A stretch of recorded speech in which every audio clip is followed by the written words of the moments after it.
surface, your first saw, and I'll come to the African Wahala. And we are going to go back to the beginning. Stay cool. You have heard a lot of people say a lot of things now, right? Now you can see the mindset of from left, right, from the back, from and the I've left. also taken notes. You are taking notes so that at the end of the day, for the sake of our viewers who really want to get a grasp of this whole thing, not just following the crowd of saying, oh yeah, but they want to understand. And I'm so grateful to all of you parliamentarians who is making this happen tonight. But let's go to Sir Oshi. Oshi Festus, brother. Hello, Mayegun. How's my audio? I'm very well, thank you. How are you? Is my audio good? Very clear. Okay. Yeah, well, good afternoon to all the parliamentarians at home, parliamentarians and viewers at home. So I have a question for Sekou and Mayegun yourself. The first is, where did we get it wrong as a nation? And what's the long-term geopolitical implications when we have to look at things from the past 500 years when slavery started, colonization, and then neocolonialism? And what do we have to lose? What have we lost already, and what do we have to lose further? And what could possibly go wrong for us Nigerians? And I would also like to add, what are current Nigerians doing besides getting distracted by social media, the video biscuit fights and whatnot? What should they be doing that they're not doing? So that's my question for Mayegun and Sekou. Okay. So what happened is that I am going to leave the answer to Sekou when we get to Sekou, okay? So you can hang around too, right? In case if the answer will need your follow-up either question or some follow-up finality, okay? Mario, can you help me? Let him summarize the question again. It was kind of a little bit long. Oh, was that? Okay. So it's talking about his questions, as I grasped them, right, is that where did we get it wrong? That all this happening now, where would we say we got it wrong? And also that our people, we spend a lot of time engaging on this social media, that, when is it like going to be for us to do something? I think that's what the question is. Talking about, are we wasting our time on social media, or instead of us to be doing something? Okay, so that's the question, I think. Did you get that? Yes. Right. So it could be two questions in one, and it could be answered there just straight with a straight line too, right? So I'll come back to that. Let's African Wahala take its shot so that we can now go circle again, right? And then the African Wahala, please. Yes, sir. Thank you very much. Thank you for this opportunity. For me, the things that I think about when I'm in my solo space, I think about us African people. And shout out to Mr. Sekou Keller, a non-Nigerian African hanging out with us. We're all, at least I'll speak for myself. I'm confused about how we found ourselves in a place where world geopolitics is playing out. They are planning on us. It's like we're like babies. It's like when your parents are planning for you, planning your future, and you have no control over that situation. That's the position that African people find themselves today. That's the position that we find ourselves today. Because it's just completely ridiculous that, people are planning about how they would stage military bases in our countries. How about we stage military bases in France? How about Burkina Faso go put 5,000 soldiers in Washington, D.C., and they are training on a day-to-day basis? It sounds unrealistic, and it is unrealistic because we don't even have the capacity to provide food for ourselves at the maximum level. We don't have the capacity to drill our earth and extract natural resources to generate revenue for our countries. We don't have the capacity to secure ourselves, to secure our borders. We have to rely on weapons from America, from Europe to secure ourselves. We have to rely on farming equipment to feed ourselves. We are just hanging out like low-hanging fruits, waiting to be plucked by China, Europe, and everybody else. And it's not like we are dumb or we are, useless people. I think it's from 500 years ago when, slavery started, and then it's completely destabilized our future. What we have going on currently and in the last 100 years has been collaborators from amongst us with the global imperialists to keep us as babies, where we are not able to do anything for ourselves. We're just living, waiting to be plucked, and we have no control. That's how I feel about the situation. It's very, very depressing, pessimistic, but I just thought I came here and expressed myself, and I hope I can get some sort of, reassurance that we can find a solution to this. So I'm very happy about Sekou being here, and as a non-Nigerian African, to hear his perspective. As far as I don't want a situation where the US military will be bombing the Russian military from Nigeria to Burkina Faso, and then it's going to be a Russia-Ukraine situation in West Africa. That potentially could happen. But yeah, thank you for letting me rant. Thank you for the potential answers you're going to grant. Thank you. Oh, the African Wahala is such a pleasure to to have you too, and I'm glad to say that tonight we have a double, a kind of a double honor. Not just Sekou that is with us tonight. Sir Maxwell is also from Ghana.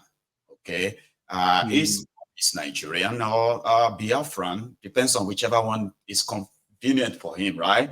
But whichever, right? We appreciate to have every one of you here, including other, Africans who watches this platform. This is also a place where we can brainstorm, share things, and see or show to ourselves that our world is now a global village. It's no longer just round; it's flat. You know that our world is flat, and we could really make a lot of discovery through conversations like this, build a relationship, and even form bond that could change a lot of things, right? Anyway, I am going to now go back to Sekou.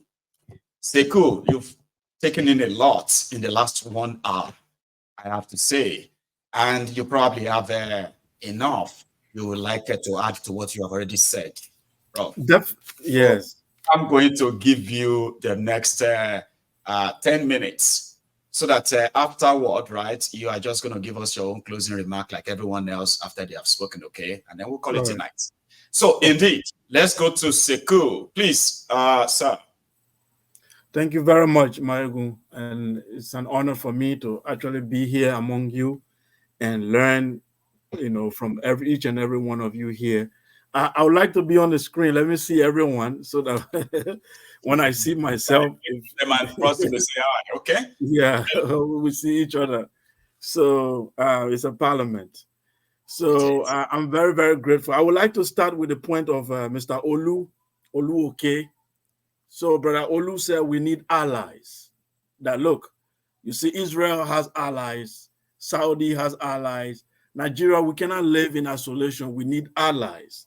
And my answer to him is that, first of all, you have to know history, because history is the clock that tells you where you are in time and what you need to do. We are humans. We are not animals. We should not just be acting reactionarily. We have to act based on history.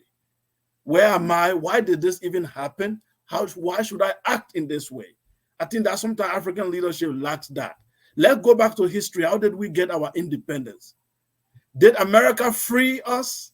Did America help to give Africa independence? The answer is no.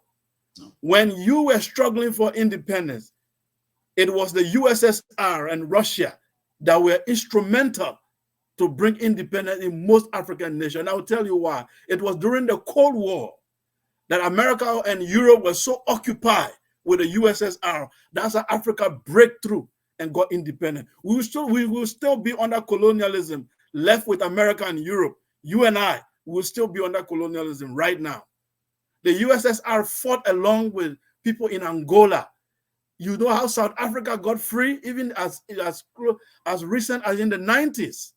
America was sponsoring the apartheid government in South Africa to kill the black people in South Africa. Just like they are sponsoring Israel right now. That's what they did with South African government. Russia literally sent weapons, help to liberate South Africa. Now, if you are a man of honor, if you have a sense of history, you need to act based on history. Based on that fact, we cannot just wake up and say, these people are just our friends today because we just need them. We have to look at the antecedents. How do these people act in history? How do they regard us? Okay, my attitude towards you depends on your attitude towards me when I was in trouble. And you have to understand, there is no friendship in diplomatic relationship. There's permanent interest. It's not about we like them, we speak English, they speak English, we go to church, they go to church. That's not what it is in the diplomatic world. It is my interest. Do you protect my interest? If you do, then I work with you. If you don't protect my interest, then I don't work with you. So I want you to understand that fact of history, that US and Europe has never been on our side any time in history in fighting for our independence. That should be very clear. We are not looking for Africans to go, for Chinese to treat us nice.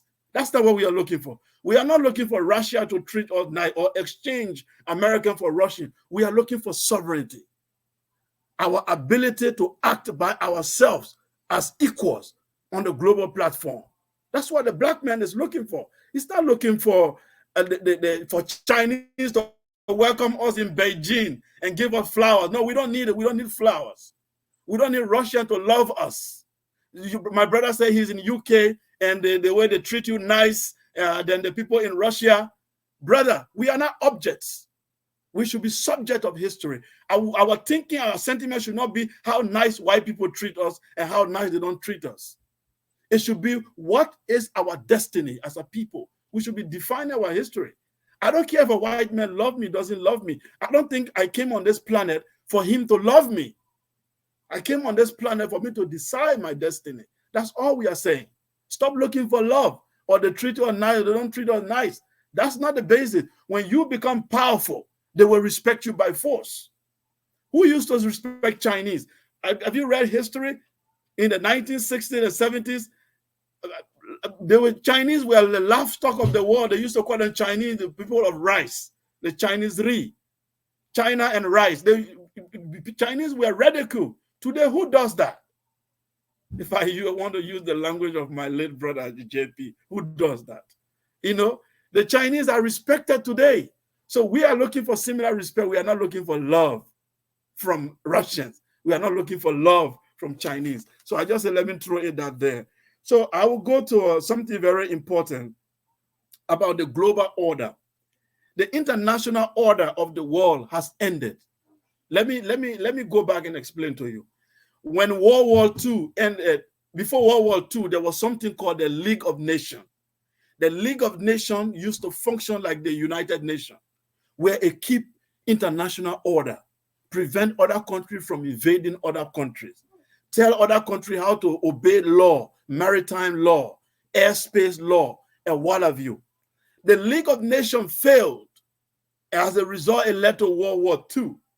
When World War II ended, they moved to United Nations that we have today. And I can announce to you that United Nations has ended. Israel just bombed the embassy of Iran, which is against international law. It was supported by America and other people. As we speak, Russia has invaded Ukraine, a sovereign country, unprovoked. So we are living right now, lawlessness. We are living in a zoo right now on a planet where there is no law and order. And UN is about to be discarded. And everybody is now struggling how to position themselves in the geopolitics of the world. Africa, if you want to look for allies, you start in your backyard. You don't go outside and start looking for friends. You start in your neighborhood. Are you friends with Niger? Are you friends with Burkina Faso? Look at what your president did. He wanted to invade Niger. By now, there will have been refugees everywhere in West Africa. These are elites who don't think. So what I'm telling you here is that international order has changed. And now Africa must position itself. That's what we are saying. We are not saying Russia should come or China should come. We don't need any of them. Nigeria should have positioned itself as a global power. My brother Maxwell spoke very well. I was a child when the ECOMO came into Liberia to save us from our deadly civil war. America was having, I will almost say, a base in Liberia. Liberia has been the allies of America since 1847. We are the greatest allies of America on that continent. If you don't know, our flag even looked like American flag. We use the US dollars in my country together with our nation. But America has exploited Liberia. Or if any tire you see on a car that write Firestone, that Firestone rubber, it comes out of Liberia. America signed contract with our government for 200 years. They will take it almost free of charge. We are laboring as slaves in our country with America. Liberia has no right to vote in the United Nations without seeking American approval until today. Liberia was used during the World War II. They built our airport to use it to station their machine to attack Germany. They asked Liberia to declare war against Germany. Check your Google. Liberia declared war against Germany. We did all that for America. When they were ready, they left. They called Nigeria. Come and help your black people. We are leaving. It was Nigeria that came to save us. It's ECOMO from Babangida time. Nigerian soldiers went and gave their life, their blood to save that country. Now, we were expecting Nigeria to build a military base in Liberia, build military base in Niger, because it's our superpower. And now our superpower is going, asking other countries to come and build base. That's to tell you that the black people have lost. We have lost because everyone used to look up to Nigeria and say, no, if it goes wrong in Ghana, if it goes wrong in Nigeria, Liberia, we will call Nigeria. Imagine a US base in Nigeria where you cannot prosecute them. Even if they kill a Nigerian, you have to prosecute them in New York. You can't prosecute them in Nigeria. If they rape a woman in Nigeria, you can't touch them. They have to be judged in Washington. That's colonialism. We should not allow that. That's all I wanted to see. And I want to make very something apart from this international geopolitics. I want to talk about something on Nigeria specifically. I'm going to ask you that. Yeah. Sekou. Is my time gone? Can you hear me? Yeah, I want to answer the question the guy asked me. Right. I don't know what happened to your camera. It's completely off now, but I'm going to have you to take a breather again. So you and I are going to close this with your closing remark. Yeah, I don't know what happened. I don't know. Dude, now you're back, okay? That was a firebrand. I have to give it to you. The entire comment section is blowing up right now for what you just did in the last 5 minutes. So I'll let you take a breather. I will come back to you. And that's I wanted to answer Festus' question. That's okay. I know you want to. You answer that, and then you and I will close the program tonight.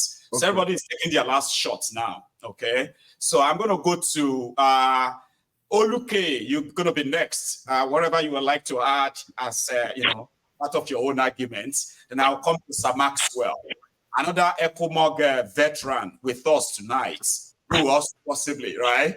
Tell us something we don't know. Oluke, Baba, your shots. My good general. Baba. Thank you very much. And I want to thank the last speaker there, the chap that's not Nigerian. Right. Well, if you see what Ahmed said, I picked on that. There are reasons why you will see American soldiers coming to Europe for tours. There are reasons for that. There are reasons why France will ask UK to make some weapons for them. It's not because they can't make it. There are reasons for that. There are reasons why our weapons are not made from Nigeria as we speak. There are reasons why our soldiers have been sent abroad for trainings. There are reasons for that. I go back to the point I made, and I like the way Ahmed spoke. I know he couldn't speak very well because, there are certain things he won't be able to say. Saudi doesn't got the democracy. Yeah. Just recently, women started driving. They started driving in Saudi. You can't even go to the football stadium. But and they are even Muslims. Maybe values are not very close to the West. But there's a way they work together. And they got the backings of the West. There's a way they do it. Yeah. And that's my point. Honestly, speaking from UK, my mind is always in Nigeria. What can I do there? But trust me, you know what's going on there. Mm-hmm. So there is a way people can work together, and I go to that. I'm not saying, for now, UK, they colonize us. I don't think they are the one killing my people in Ekiti as we speak. No, they're not. They're not. It's my own brethren. It's my own people. Yeah, it's my own people stealing, bringing the money to UK, buying flats in London. It's my own people. So I think there is a certain paranoia going on, and I can understand that. If you look at our background and what we've experienced, colonization, there are a lot of psychological trauma going on. But we cannot allow that to live as an island. We need to use what we got. Immediately the war started in Ukraine. EU went to Nigeria. That what's happening with your gas? Did we make anything? We've been flaring our gas for years. They came to us and said, come on, guys, what's going on with this business? Tell me, people that are doing black market in Nigeria, is it UK that is doing it? Is our military. The same military we are talking about. If you want to learn, you can learn from people, but don't give them the right to take over to take you over. And that's my point. I'm not saying we don't need sovereignty. We need it. We can do that. But like I said, our militaries, look at the way they are treating them. Look at what Ahmed mentioned there. They are paid peanuts. Maybe if they see how Nigeria, how the military, how US military are being treated. I have lots of friends from Africa and Kenyans. They are military here. If you see how they are treated, maybe the soldiers, not the officers, maybe they will know what's going on somewhere else. But like I said, thank you. Today, yeah. Mm-hmm. Saudis are fighting in Yemen. The weapons that are being used. People are saying, no. If you say you are protecting democracy, why are you supporting Saudis? See down there, they look, say they go support them because they see what they trade together. Cooperative advantage. You use what you have to get what you don't have. You can speak to these people. We have some things in Nigeria, in Africa, that we can use to get things. Maybe if you do that, look at what China was doing in Africa before. I was finished with this. Years ago, before China got to this point, they raided Africa. If you remember, you go see Chinese gathering our plastic that time. They carry all the raw material, they ferry them. That's right. All the shit where you won't get, well, just pick them, they go buy them. They ship and go. Now, they are doing a lot with it. They are doing a lot with it. There's no people, they live homeless for China. Now they get places where people won't even live. Accommodation there everywhere. But like I said, use what you don't have. Use what you have to get what you need. That's very important. Be very careful. God bless you. Okay, you don't agree for anybody because it's like say, okay, yeah, they might have good points and other. I still won't agree with anybody. So you make grammar be this, bro. Don't be grammar. We need to we need to use sense to get what we need. You get what I mean?